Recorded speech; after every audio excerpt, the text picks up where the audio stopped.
Hi, welcome back. It's episode 2 of Fitter and Feisty, Kona Daily News Show, powered by Wahoo.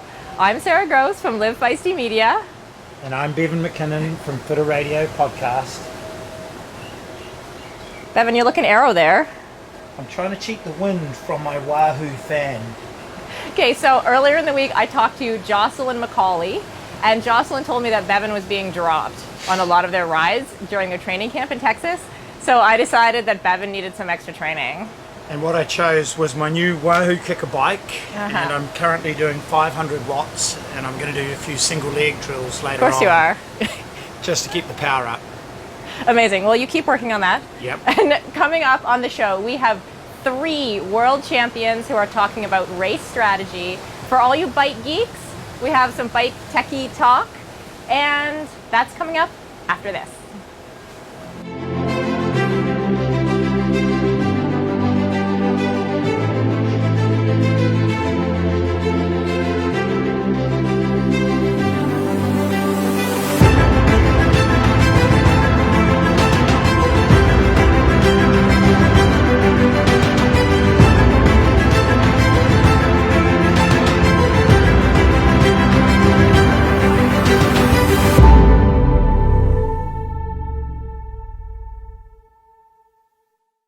So Bevan, are you mentally prepared for today's show? Have you been doing some visualization? I always do visualization. Before any race, before any key talk or any presentation that I have to give, I always visualize how it's going to unfold. So it's going to go really well today. We're going to have the best show ever. Nothing can go wrong. Best of 2. Yeah, absolutely. Episode 2. And so coming up, we've got 3 world champions, starting with Daniela Reeve. And we talked to her about strategy and what she actually does to approach coming into this race, or coming into actually any race that she actually does. And I think there's a big deviation from the way age groupers race to the way that professionals race. True. And there's no one better prepared than Daniela. Oh, so. No. Look, she's just come off the back of a 70.3 victory, one of many. She's been here on the island before. And look, the race didn't go the way that she hoped it to last year. So, you know, there's plenty of different scenarios that can unfold. And we spoke to her today about what that may look like for her. Do you go into the race with a particular strategy, or are you someone who likes to just let it unfold in front of you? Well, I mean, of course, I always try have a little bit of a strategy, but then if you have a plan A and B, you normally need the plan C because that's what long distance is about. You can't really plan it. I think you got to be able to know yourself and know what what you're comfortable with, trust in yourself. But then there's always something going to happen you don't expect, and there I try to just go on with that situation the best possible, and then make the best out of it. So it's really hard to predict what's going to happen. There's not in the 5 times I raced here, it's always never been like I really expected it.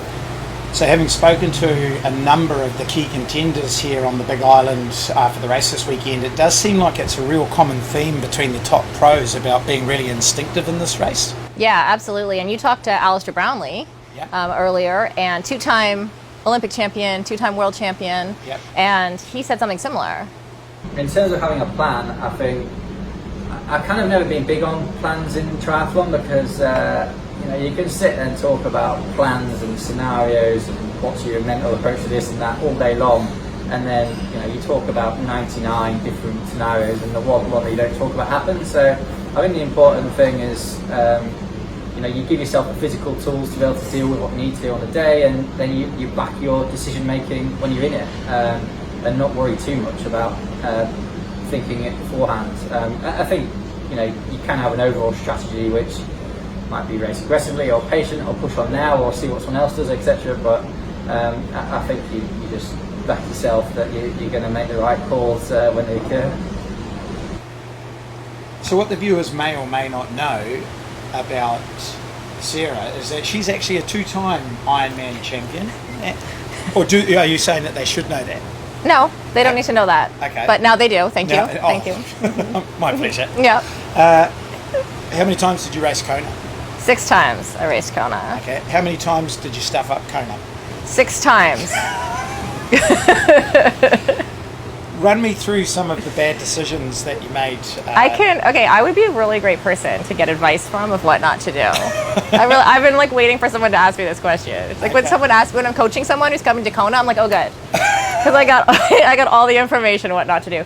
So a couple years I came in overdone, right?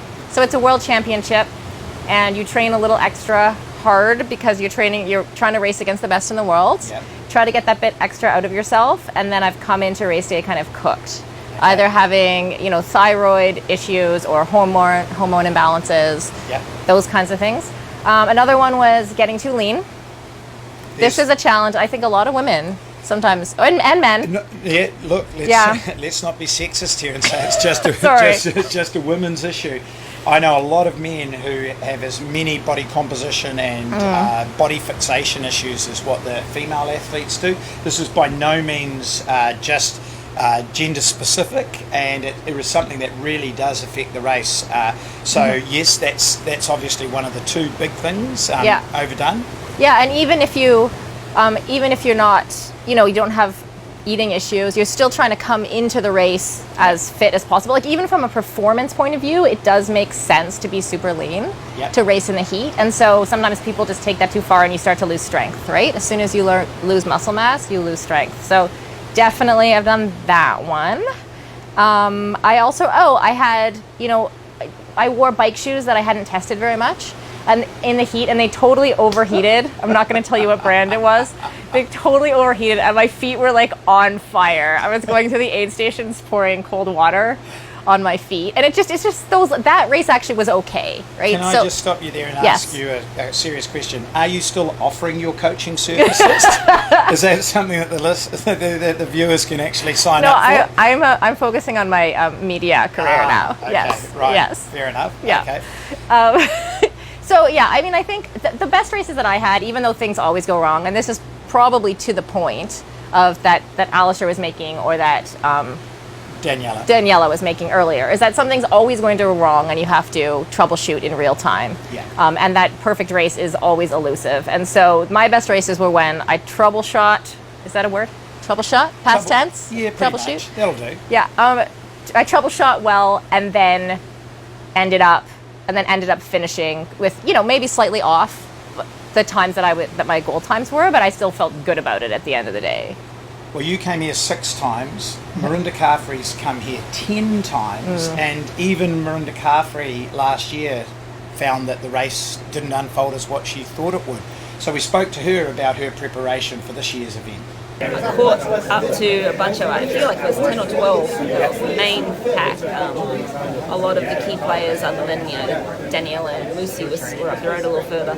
And I didn't know how to deal with that. Having evenly spaced 12 women riding up to Harvey. This is not Kona. This is not Kona. I rode past Sarah True and said, who brought all the ITU girls? This isn't. Well, she's one of them. Yeah, that's what I mean. And I'm like, where's the wind? This isn't the Kona that, I know. This is my 10th start this year. It was different, and I did not know. I wasn't mentally prepared for that sort of dynamic. I didn't know how to pass them. Normally I'm either on the front or I'm second wheel. And in fact, for the second half of the bike, I'm normally by myself, riding, trying to reel in a couple of girls before the run. I was kind of taken back because it's a new environment, but maybe is that the new norm here in Kona? I don't know. I think if it's windy, I think we'll have. It depends on the conditions, and I think I can answer that question much better for you after this race if we get some wind. But I think it will tend to go that way more and more because obviously just more and more women of similar ability, swimming the same, and then being on the bike around each other with fresh legs. They're going to be bigger packs. But again, if there's big wind, all of a sudden that 12 meter is no help if there's a crosswind. Yeah. I mean, 12 meters you do get a tiny bit of a draft, and also mentally you're just like kind of trying to hang in there. But if you've got a stiff wind coming from your right shoulder or your left shoulder, that changes everything. Absolutely. And very quickly the strong cyclists will emerge, and those that maybe aren't as strong will fall back. So I'm going to approach this race with thinking, I mean, I'm going to be further down than normal over the swim, which is not ideal, but it's not unfamiliar territory, and I'll approach it as I've approached it every other year, try and reel in as many girls as possible on the bike, and but in the back of my mind, if I come up on a big group of girls, I'll have a better idea of how to deal with that situation. So interesting, Bevan, that after 9 times racing here, this is Renee's 10th year, that she's still learning and having to learn how to re-strategize. And she basically had the 100th scenario, like Alistair said. Oh, absolutely. And, you know, this race is going to change as more athletes come to it. The level actually changes. We know that the ITU athletes coming in and the shorter course athletes are changing the way the race is actually unfolding. So 10 years ago it's completely different, and she has to adapt to the race changing as much as she's changing as an athlete herself. So it's it's never going to be the same in a year. So you really have to be highly adaptable and highly prepared when you arrive here. Yeah, and we had an audience question related to this actually for you, Coach Bevan. Coach Bevan, yeah. About whether it's different preparing or whether the strategy is different for the age groupers racing or as for pros. Oh, definitely. I've coached a number of pros at this particular race. Most recently, Braden Curry, who was 5th place male last year. And I'm coaching Jocelyn Macaulay in this year's event as well. And the way that I prepare them both physically and mentally for the professional race is distinctly different to what I do in the age group race.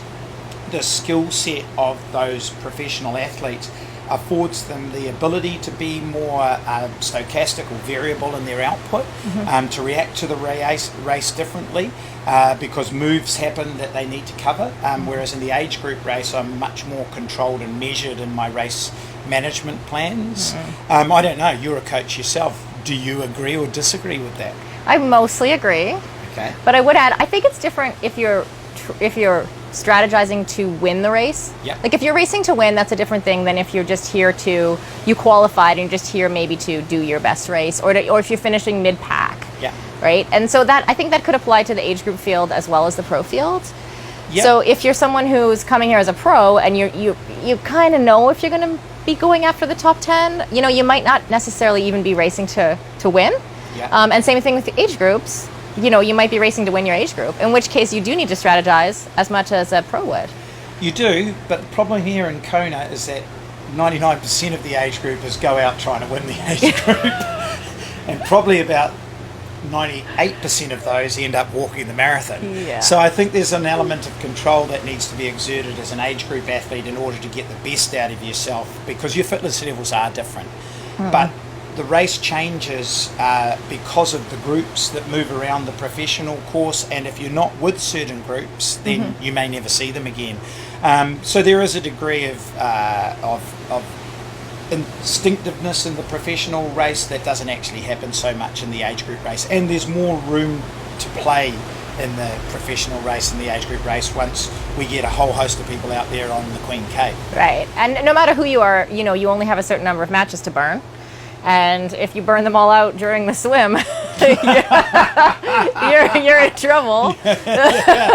So there's only so much racing the race that you can do, right? Yeah. And on the flip side, you know, when we talk about controlling, we mean, you know, watching your watts and your heart rate and stuff like that, right? And there are lots of ways that you can choose your equipment appropriately and control your own race. Oh, absolutely. I think it's paramount that you make sure you arrive here with the best equipment choices that you can afford, unless you're a highly sponsored pro.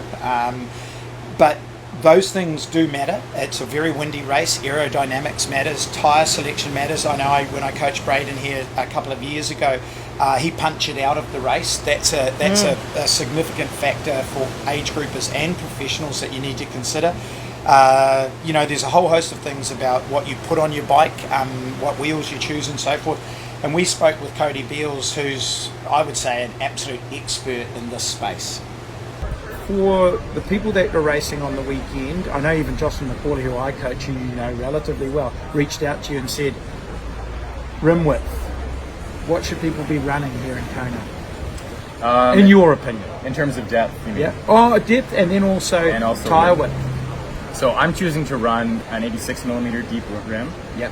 which is a choice a lot of people don't make because of the really gusting crosswinds here. Yep. So it's not so much the strength of the crosswinds that matter, but more how much they're gusting. Yep. And that's what makes Kona sort of unique. It's something I practice with a lot, so I'm comfortable doing that.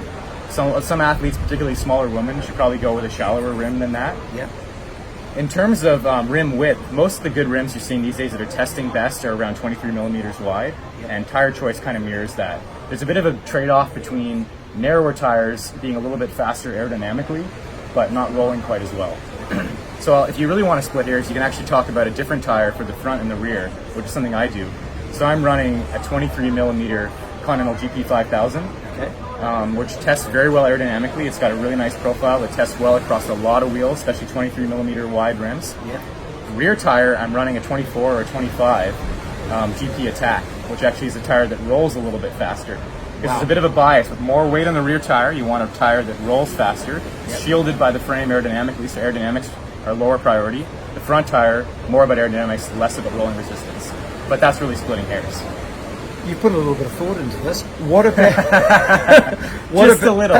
What about the road surface here and puncture resistance? Is that why you're going for the GPS? That's right, yes. Yeah. So the Continental Series, in my view, and there's no sponsorship here to disclose at all, is the best balance between puncture resistance and performance in terms of rolling resistance and aerodynamics. Yeah. So there are certainly tires that roll faster, and I've used them. Yeah. Victoria has some. There's some great tubeless offerings now that are a hair faster.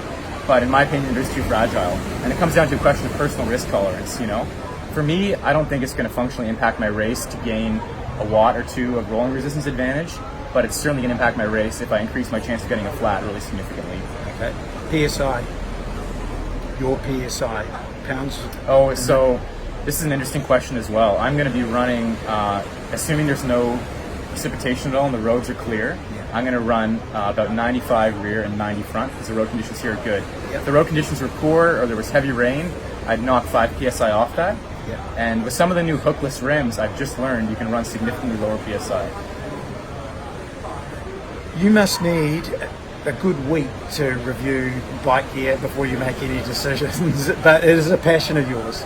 It's definitely a passion. I try not to get too much in the weeds now, you know. Oh, you do? Can you get more in the weeds than that? There are people that do, trust me. Okay, well that's some good advice. This will go out on tomorrow's show, so there might be some people making some gear selection changes for the weekend. But thank you, Cody Beals. My pleasure. So nowadays, Bevan, there's a lot of tools available on the market. We can really sort of drill down and get really specific about our training. We can know what our bike power is at all times. Like we learned yesterday, we can know how fast we're swimming on a little frame on our goggles in the pool now. So it is kind of important to use those things in order to, because you know the best in the world are using them, and so should everybody else if you wanna win. Absolutely, I know Cody Beals is a big indoor trainer in his own right. He's very particular about his gear selection. He's not the only one out there. Every single age group cares about that stuff. And age groupers are becoming more and more data and detail driven in their training, and a lot of training is moving indoors because of the specificity that athletes can achieve from their training with the smart trainers and a lot of the treadmills that are available nowadays. And so we spoke from Matt from Wahoo about some of the evolutions of those products. So did you have one of those fold out indoor trainers? I did. Yes, I have loads of them just as paperweights now in the garage. And I also used to ride in the lab on one of those old Watt bikes. Yeah. Like they were made out of steel and you adjusted the frame and it was all rusty. It was terrible. Terrible. I used to ride on one of those A-frames as well, but I've moved with the times and now have a Wahoo Kicker smart trainer as well. Matt, your boss at work was around from the A-frames, wasn't he? Oh yeah. I mean, I think we all were. Everybody that works at Wahoo has an experience with that A-frame torture. Yeah. And what was the thinking behind Wahoo getting involved in this market in terms of what were we missing out on and where could we go with that indoor trainer? Well, I mean, the kicker was originally created as sort of a solution. Chip, our founder, he's an engineer at heart, and he wanted something that he could train more efficiently on and have a more enjoyable training experience. And so what was currently on the market, and we're referring to it as that, A-frame, Yep. that just wasn't cutting it. So, he created the Smart Trainer. Now, there's a big movement, and it's been over across a number of years, and I don't know if it's a chicken and the egg scenario with people trying to be safer or people wanting to be more specific with their training, but there's much more training happening indoors these days. You guys came out with the kicker, but it's moved on since then. Oh, it definitely has moved on. I mean, over several kind of iterations of the kicker, from better resistance, smoother algorithms to make the resistance changes for workouts or virtual riding smoother, all the way through to the sound. If you listen to a first generation kicker to a generation kicker now, I mean, you could ride that thing in a library and nobody would hear it. And then introducing accessories like the Kicker Climb, because we said, well, one, we want to make the indoor training experience more immersive, more like your outdoor experience. But we also want to make sure that it's not just about the experience that you're having, but it's also the physical adaptation that you're having to it. So putting yourself in a position that you're going to be in on the bike, whether you're climbing or descending. When you're climbing, it's slightly different muscle groups. Yeah, right? slightly So the different bike muscle has to groups. go up with Yeah, you. and anybody that actually pays, go outside, ride your bike, and see what happens. Yeah. See your glutes start getting kicked in when you start to climb a little bit more. Yeah. And then from there, we really feel like the kicker is kind of the gold standard, for smart trainers. And then the Kicker Climb introduced elevation, and then we introduced the Kicker Bike this year in September, and that is the ultimate indoor training experience. Yeah. And it's a complete bike, right? So you're not putting your own bike on a thing. like the original kicker. For sure. And one of the key things that we heard from our core consumers as well as our professional athletes is, taking their bike on and off the kicker every day. And wrecking tires all winter long. Right, change the tire. Yeah. Go outside. Yeah. And all of those little things that just seem like not that big of a deal, but they add up to time spent not training. So we said, well, we're going to create something that literally is going to replicate your bike fit. And that's really, I would say, one of the big wins for the Kicker Bike is it replicates your bike fit. There's a couple different ways to do it. You can literally enter in your professional bike kit, your bike fit information, and then it spits out, this is where you need to put everything. You can put your aero bars on there, the exact ones you use on your bike. You can set up the shifting to be, DI2, E-tap, whatever you want it to be. You can customize every single bit of it. So there's no excuse anymore to not get the training in. Okay, Matt, what I really want to know is, can you create a time capsule and put a kicker bike in it and send it back 15 years so I can use it when I was trying to win Ironman? Ooh. I mean, I think if your goal is for your training to be more proficient and enjoyable, then we could definitely give it a try. Okay, Matt. Well, thank you so much for coming in and updating us on where the Wahoo brand is today. So that's it for this episode of Fitter and Feisty Kona Daily News Show. Thank you for joining us. We will be right here tomorrow with another great episode. See you tomorrow.